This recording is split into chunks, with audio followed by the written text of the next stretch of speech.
ఏమండి ఈ రోజుల్లో కట్నాలు ఎవరండి అడిగేవాళ్ళు? పెళ్లిళ్ళు అవడమే చాలా కష్టంగా ఉంది. అదే విషయం చెప్తున్నాడు అన్న. ఒకసారి ఈ వీడియో చూడండి, మీకు ఏమనిపిస్తుందో కామెంట్ చేయండి. ఒకవేళ వీడియో నచ్చితే లైక్ చేయండి, నలుగురికి ఈ వీడియో అయితే షేర్ చేయండి.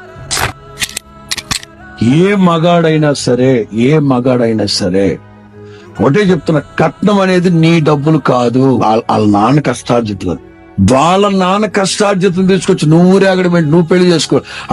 అంతగా డబ్బు లేనాడు పెళ్లి మానుకో, ఆడంబరాలు మానుకో. దమ్ బిర్యానీ పెట్టాలనుకున్నావా? మానే, పులిహోర పెట్టు, లేకపోతే పిండా కూడు పెట్టు.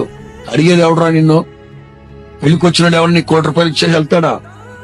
ఆడపిల్లని బాగా చూసుకోలేనివాడు పశువుతో సమానం. అంటే బ్రతుకు తినవాలంటే దాన్ని పోషించాలి కదండి. దాన్ని పోషించడం ఏంట్రా? సరే, దాన్ని పోషించడానికి ₹1,00,000 కట్నం తీసుకున్నావు. 70 ఏళ్ల పాటు నీకు బట్టలకి అన్నం పెట్టి, నీ కాళ్ళు నొక్కి, నీ పిల్లలు కానీ నీ ఎన్ని చేస్తే మరి అమ్మాయికి జీతం మరి ఎన్ని కోట్లు ఇవ్వాలరా? ఎన్ని కోట్లు ఇస్తే రుణం తీర్చుకోగలవు? మగాడు ఆలోచించాలి సమాజం.